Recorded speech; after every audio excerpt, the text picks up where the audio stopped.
അടുത്ത ഒരു കുഞ്ഞിക്കഥയായിട്ട് ഞാൻ വന്നു കേട്ടോ. 2 പാട്ടിൽ തീരുന്ന കുഞ്ഞിക്കഥയാണേ.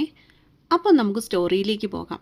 കട്ടക്കലിപ്പൻ്റെ മരം കയറി വേലക്കാരി പെണ്ണ് ഭാഗം 1. ഡി കുരുട്ടടയ്ക്കേ.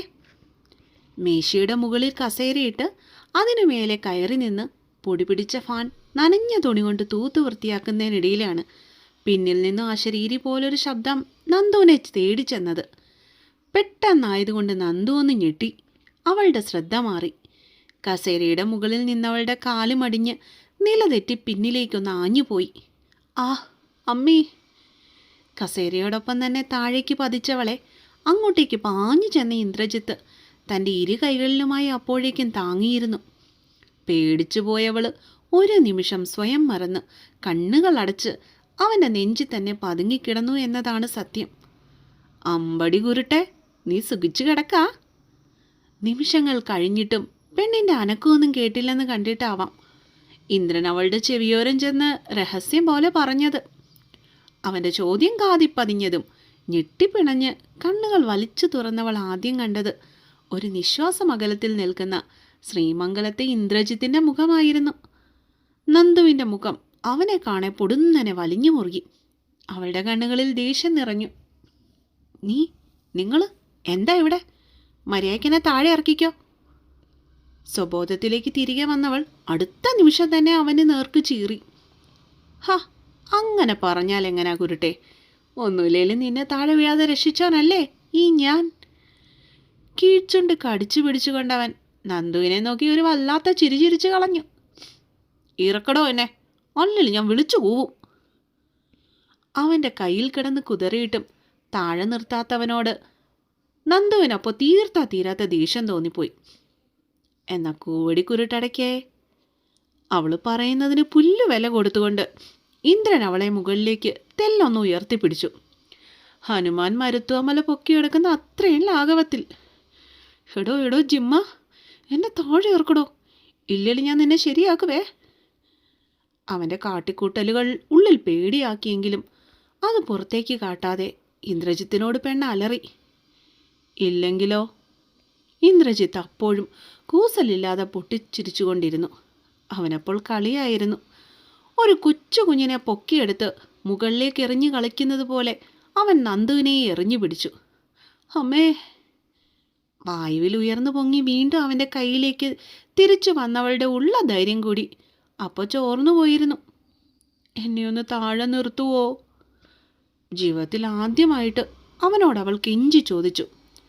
പക്ഷെ അവനിൽ നിന്നും വന്ന മറുപടി വീണ്ടും ഒരു പൊട്ടിച്ചിരിയായിരുന്നു. അവളെ കളിയാക്കുന്ന രീതിയിലുള്ള ഒരു പൊട്ടിച്ചിരി. അത് കണ്ടതും നന്ദുവിൻ്റെ മുഖത്തെ പേടി മാറി. അവിടെ സ്ഥായിയായ അവനോടുള്ള ദേഷ്യം ഇരച്ചു കയറി വന്നു. എങ്കിലും എന്തുകൊണ്ടോ പെണ്ണവൾ തൻ്റെ കോപത്തെ മനസ്സിൽ അടക്കി പിടിച്ചു എന്ന് പറയുന്നതാവും ശരി. കാരണം ഏതും പോരാത്ത ജിമ്മനാണ് ഇങ്ങേര്. 6 അടിയിലധികം പൊക്കവും കയ്യിലും നെഞ്ചത്തും വയറിലും ഒക്കെ ഉരുട്ടിക്കയറ്റി വെച്ച മസിലും ഒക്കെയുള്ള താനീ രാവണൻ. കണ്ടാൽ ആജാനുബാഹുവായ ഇങ്ങരുടെ കയ്യിൽ ഒന്ന് വാസന നോക്കാൻ പോലും ഇല്ലാത്ത പോലാണ് തൻ്റെ ശരീരം ഇപ്പം ചേമ്പില പോലെ കിടക്കുന്നത്. ഇനി വല്ലത് അബദ്ധത്തിൽ നിന്ന് തൻ്റെ വായിന്ന് വീണ ഇങ്ങേരെന്നെ മൊത്തത്തിൽ ചുവരിൽ വലിച്ചൊട്ടിക്കാൻ പോലും മടിക്കത്തില്ല.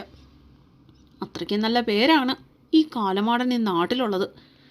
നാടിനെ നാട്ടാരം വിറപ്പിക്കുന്ന നല്ല അസൽ ഗുണ്ടയാണ് ശ്രീമംഗലത്തെ ഇന്ദ്രജിത്ത് വർമ്മ എന്ന ഈ രാവണൻ. ചെമ്പഴന്നി ഗ്രാമത്തിൽ ഇയാളുണ്ടാക്കുന്നത് പിടിക്ക് ഒരു കുറവില്ല എന്നാണ് നാട്ടുകാരുടെ വാദം പോലും. എന്നും എന്തെങ്കിലുമൊക്കെ കാണും ഇങ്ങേർക്ക് അടികൂടാൻ. പിന്നെ ശ്രീമംഗലത്തുകാർ ആ നാട്ടിലെ പ്രമാണിമാരായതുകൊണ്ട് ആരും ഒന്നും വെളിച്ചത്ത് പറയുന്നില്ലെന്നേ ഉള്ളൂ. ചുരുക്കി പറഞ്ഞ ഒരു ഉറുമ്പിനെ പോലും നോവിക്കാൻ അറിയാത്ത ശ്രീമംഗലത്തെ വിശ്വനാഥൻ സാറിനും മാലിനി തമ്പുരാട്ടിക്കും ആറ്റുനോറ്റുണ്ടായ പൊന്നുമോനെ ഓർത്ത് മനസ്സൊരുക്കാത്ത ഒരു ദിവസം പോലും ഇല്ലാന്ന് സാരം. വിവാഹം കഴിഞ്ഞിട്ടേ 8 വർഷത്തോളം കുട്ടികൾ ഉണ്ടാവാതിരുന്നവർ ചെമ്പഴന്തിയിലെ അമ്പാടിക്കണ്ണന് ഉരുളി കമഴ്ത്തി വെച്ചിട്ടുണ്ടായതാണ് ഈ മുതലെന്നാണ് കേട്ടുകേവി. അതിപ്പോൾ ഇങ്ങനെ ആയി. വെറുതെയാ ഉരുളിക്കാശ് പോയി കിട്ടി എന്നോ അത്രം. അതുകൊണ്ട് തൽക്കാലം മിണ്ടാതെ കിടക്കുന്ന ഇപ്പോൾ തൻ്റെ ആരോഗ്യത്തിന് നല്ലത്. അല്ലെങ്കിൽ ഈ കാലമാടൻ എന്നോടുള്ള ദേഷ്യത്തിന് തറയിലെടുത്തെറിയാൻ പോലും മടിക്കത്തില്ല. എന്നാലും ഒരു കാര്യത്തിൽ മാത്രം ഇതുവരെ എനിക്ക് ക്ലാരിറ്റി വന്നിട്ടില്ല കേട്ടോ. നാട്ടുകാരെയും വീട്ടുകാരെയും ഒരുപോലെ വിറപ്പിച്ച് നടക്കുന്നവൻ എൻ്റെ അടുത്ത് മാത്രം എന്തിനാ ഇങ്ങനെ കുഞ്ഞു കളിക്കുന്നേ? കാര്യം ആളൊരു അരവിന്ദ് സ്വാമി ഗെറ്റപ്പൊക്കെ ആണേലും കയ്യിലിരിപ്പേ വേട്ടാവളിയൻ്റെ ആണ് കേട്ടാ. ഇതൊക്കെ മനസ്സിലുള്ളത് കൊണ്ട് തന്നെ അവൻ അടുത്തതായി എന്ത് ചെയ്യാൻ പോകുമെന്നുള്ള പേടിയിൽ നന്ദു അവൻ്റെ മുഖത്തേക്ക് ഉറ്റുനോക്കി കിടന്നു. എന്താടി ആറ്റിക്കുറുക്കിയോളെ, എനിക്കിട്ടെങ്ങനെ അടുത്ത പണി തരാമെന്നുള്ള ഗവേഷണത്തിലാണോ നീ? ഇന്ദ്രൻ്റെ ശ്വാസം അവളുടെ മുഖത്ത് തട്ടിയപ്പോഴാണ് അവൾ തൻ്റെ കണ്ണുകൾ ആ ജിമ്മൻ്റെ മുഖത്തു നിന്ന് മാറ്റിയത് തന്നെ. ആറ്റിക്കുറുക്കിയോളെ, നിൻ്റെ അമ്മൂമ്മയുടെ നായര് എന്ന് പെണ്ണിൻ്റെ നാവിൽ വന്നെങ്കിലും സ്വയരക്ഷ ഓർത്തവൾ മിണ്ടാതെ കിടന്നു. അപ്പോൾ കുള്ളത്തിക്ക് വാപൂട്ടി വെക്കാനും അറിയാമല്ലേ? ഒരീണത്തിൽ ചോദിച്ചുകൊണ്ട് അവളെ ഒരു വട്ടം കൂടി പഴയതുപോലെ പൊക്കി എറിഞ്ഞു കളിച്ചു ഇന്ദ്രൻ. ശേഷം മെല്ലെ താഴേക്ക് നിർത്തി. പെണ്ണിൻ്റെ നല്ല ജീവൻ അതോടെ പോയി കിട്ടിയെന്ന് വേണമെങ്കിൽ പറയാം. നിലത്ത് രണ്ടു കാലിൽ നിന്നവളുടെ തല നേരെ നിൽക്കാതെയായി. താഴെ വീണു പോകും എന്നൊരു തോന്നലുണ്ടായതും അവൾ തൊട്ടുമുമ്പിൽ നിൽക്കുന്നവൻ്റെ നെഞ്ചിലേക്ക് തന്നെ അല്പനേരം ചാരി നിന്നു. എന്താടി നിലക്കടലേ, എന്നെ കെട്ടിപ്പിടിച്ചെന്ന് കൊതി തീർന്നില്ല അല്ലേ നിനക്ക്? അടുത്ത ചോദ്യം ചെവിയിൽ വന്ന് പതിച്ചപ്പോഴാണ് ചെയ്തു പോയ പ്രവൃത്തി ഓർത്ത് നന്ദുവിന് ചെല്ല് ദാളിയത് തോന്നിയത്. അവൾ അടുത്ത നിമിഷം തന്നെ അവനിൽ നിന്നും രണ്ടടി പിന്നിലേക്ക് മാറി നിന്നു. അത് പിന്നെ നിങ്ങളല്ലേ എന്നെ എടുത്ത് മുകളിലോട്ടെറിഞ്ഞേ? ഇങ്ങനെയൊക്കെ ചെയ്താൽ പിന്നെ തല കറങ്ങാതിരിക്കോ? അല്ലേ തന്നെ നിങ്ങളെ കെട്ടിപ്പിടിച്ചിരിക്കാൻ എനിക്കെന്താ തലക്കാച്ചിലുണ്ടോ? എന്നെ പേടിപ്പിച്ച് താഴെ വീഴ്ത്തിയതും പോരാ, എന്നെ കളിയാക്കുന്നോ? സ്വതവേ ഉരുണ്ട കണ്ണുകൾ ഒന്നുകൂടെ ഉരുട്ടിക്കാട്ടി പെണ്ണ്. അവൻ താഴെ നിർത്തിയെന്നുള്ള ധൈര്യത്തിലാണ് നന്ദന അവനോട് കൊമ്പ് ഓർക്കാൻ ചെന്നതും. നിന്റെ തലയിൽ കാച്ചിലാണോ ചേനയാണോ എന്ന് എനിക്കെങ്ങനെ അറിയാൻ അടി കുരുട്ടെ? ഇന്ദ്ര മീശത്തുമ്പൊന്ന് പിരിച്ചുകൊണ്ട് നന്ദുവിൻ്റെ അരിയിലേക്ക് മെല്ലെ ചെന്നു. കുരുട്ട്, നിങ്ങളുടെ കെട്ടിയോള് കുറേയായി നിങ്ങളെ എന്നെ ഓരോന്നും വിളിച്ച് കളിയാക്കാൻ തുടങ്ങിയിട്ട്. പൊക്കമില്ലാത്തൊരു കുറ്റമാണോ? പൊക്കമില്ലാത്തവർക്ക് ഈ ഭൂമിയിൽ ജീവിക്കാൻ അവകാശമില്ലേ? നിങ്ങൾ തോട്ടിക്കോല് പോലെ നീളമുണ്ടെന്ന് വെച്ച് ബാക്കിയുള്ളവർക്കാ ഇവിടെ കിടക്കപ്പോരുതിയില്ലാത്തത്. അവിടെ നിന്നാൽ അവൻ അവളെ ചൂരൽ തേച്ചൊട്ടിക്കും എന്ന ഉത്തമ വിശ്വാസം ഉള്ളതുകൊണ്ട് തന്നെ അതും പറഞ്ഞിട്ട് വാതിൽ നേർക്കൊരൊറ്റ ഓട്ടം വെച്ചു കൊടുത്തവൾ. നിന്നെ ഞാൻ എടുത്തോളാടി ചെറിയാപ്പി. അവൾ പോണ വഴിയെ നോക്കി ഇന്ദ്രൻ വിളിച്ചു കൂവി. ആ നേരത്തെ ചെക്കൻ്റെ ഭാവമേ നാടിനെ നാട്ടാരം വിറപ്പിച്ച് ജീവിക്കുന്ന ഒരു ഗുണ്ടേതല്ലായിരുന്നു കേട്ടോ. പകരം ആ പോക്കറ്റ് ഡൈനാമോയെ എങ്ങനെ പോക്കറ്റിലാക്കാമെന്ന് വളഞ്ഞ വഴി നോക്കുന്ന ഒരസൽ കാമുകൻ്റേതായിരുന്നു. ദുശാസനൻ, കാലമാടൻ, തോട്ടിക്കോലൻ, വയറ്റത്ത് ഇഡലിത്തട്ടും കൊണ്ട് നടക്കുന്നവൻ. എൻ്റെ ദേവി, കാലിപ്പു തീരണില്ലല്ലോ. അതേസമയം മുകളിലത്തെ നിലയിൽ നിന്നും പടികളിറങ്ങി താഴെയുള്ള അടുക്കളയുടെ നേർക്ക് പായുന്നവൾ ഇന്ദ്രജിത്തിനെ മനസ്സിൽ ചീത്ത വിളിക്കുന്നതിൻ്റെ തിരക്കിലായിരുന്നു. എന്താ കുട്ടിയെ, നിന്റെ മോൻ എന്തി ഇങ്ങനെ വേർതിരിക്കണേ? അടുക്കളയിലെ തിരക്കിട്ട പണി ചെയ്തുകൊണ്ടിരുന്ന മാലതിക്ക് അങ്ങോട്ടേക്ക് വന്ന നന്ദുവിൻ്റെ മട്ടും ഭാവമൊക്കെ കണ്ടപ്പോൾ തന്നെ എന്തൊക്കെയോ പന്തികേട് തോന്നിയിരുന്നു. ഓ അതൊന്നുമില്ല തമ്പുരാട്ടി. കടന്നൽ കുത്തിയതുപോലെയുള്ള അവളുടെ മുഖം അവരിൽ നിന്നും മറച്ചു വെച്ചുകൊണ്ട് അവൾ പാതകത്തിലിരിക്കുന്ന പച്ചക്കറികൾ എടുത്ത് ഓരോന്നായി കഴുകാൻ തുടങ്ങി. എൻ്റെ നന്ദുട്ടാ, ഇന്നലെ തൊട്ടല്ലല്ലോ ഞാൻ നിന്നെ കാണാൻ തുടങ്ങിയത്. കാര്യം എന്താച്ചാ പറ മോളെ. ചെയ്തുകൊണ്ടിരിക്കുന്ന പണി ഇടയ്ക്ക് നിർത്തിയിട്ട് അവരാ പെണ്ണിൻ്റെ അടുത്തേക്ക് ആദ്യോടെ നടന്നു ചെന്നു. എന്നിട്ട് അവളുടെ കയ്യിൽ പിടിച്ച് തനിക്ക് നേരെ തിരിച്ചു നിർത്തി. അപ്പോൾ കണ്ടു മുഖമൊക്കെ ചുവന്ന് മൂക്കിൻ തൊമ്പൊക്കെ വിറപ്പിച്ചുകൊണ്ട് നിൽക്കുന്ന ആ പെണ്ണിനെ. ഒറ്റ നോട്ടത്തിൽ തന്നെ അറിയാൻ പറ്റും പെണ്ണ് ഹൈ ടെമ്പറേച്ചറിലാണെന്ന്. എന്താ എൻ്റെ സുന്ദരി പാറൂന്? അവൻ ആ പെണ്ണിൻ്റെ കവളിൽ മെല്ലെ ഒന്ന് തലോടിക്കൊടുത്തു. കാരണം മാലതിക്ക് നന്ദന എന്ന് വെച്ച അത്രയ്ക്ക് ജീവന. തെക്കേ വാര്യത്തെ വാര്യസാറുടെ കൊച്ചുമോളായിരുന്നു നന്ദു. പെണ്ണിത്തിരി കുറുമ്പിയാണ്. വെള്ളത്തിലിട്ടാൽ പൊട്ടുന്ന സോഡിയം പോലെയാണ് പെണ്ണിൻ്റെ എടുപ്പും നടപ്പും എല്ലാം. ഒരു കുസൃതി കൊടുക്കാം. കുഞ്ഞിലെ തന്നെ അച്ഛനെയും അമ്മയും നഷ്ടപ്പെട്ടവർക്ക് സ്വന്തം എന്ന് പറയാൻ ആ വാരസ്യാർ മാത്രമേ ഉണ്ടായിരുന്നുള്ളൂ താനും. അവരും കൂടി പോയപ്പോൾ ബന്ധുക്കളാരും നന്ദുവിനെ ഏറ്റെടുക്കാൻ തയ്യാറാകാതെ വന്നു. അപ്പോൾ മാലതിയാണ് അവളെ നിർബന്ധിച്ച് ശ്രീമംഗലത്തേക്ക് കൂട്ടിക്കൊണ്ടുവന്നത്. പെൺകുട്ടികളെ ഒരുപാട് ഇഷ്ടമുള്ള മാലതിക്ക് ആ അമ്പൂറ്റി പെണ്ണിനെ വിട്ടുകളയാൻ തോന്നിയില്ല എന്നത് തന്നെ കാരണം. നന്ദന ഇവിടെ വന്നിട്ടിപ്പോൾ 5 വർഷമായി. ആദ്യമൊക്കെ ഒരിടത്ത് കൂനിക്കൂടി മിണ്ടാതെ ഇരുന്നവളെ ഒരുപാട് കഷ്ടപ്പെട്ടിട്ടാണ് മാലതിയും വിശ്വവും ഈ അവസ്ഥയിലേക്ക് തിരികെ കൊണ്ടുവന്നതും. പഠിക്കാൻ ഒട്ടും താല്പര്യമില്ലാതിരുന്ന ആ മണ്ടിപ്പെണ്ണിനെ നിർബന്ധിച്ച് തയ്യൽ പഠിക്കാൻ വിട്ടത് അവരാണ്. ഭാവിയിൽ അവൾക്കതൊരു വരുമാനമായിക്കോട്ടെ എന്നവർ കരുതി കാണും. ശ്രീമംഗലത്തെ വേലക്കാരിയായിട്ടല്ല, സ്വന്തം മോളെപ്പോലെ തന്നെയാണ് മാലതിയും വിശ്വനാഥനും അവളെ കണ്ടത്. പക്ഷേ നനഞ്ഞ മണ്ണ് കുഴിക്കാൻ ആ പാവം പൊട്ടിപ്പെട്ട് ആഗ്രഹിച്ചിരുന്നില്ല. തന്നാലാവുന്നത് പോലെ ആ വീടിനെയും വീട്ടുകാരെയും നോക്കി നന്ദു തന്നെ നാളുകൾ അവിടെ കഴിച്ചു പോന്നു.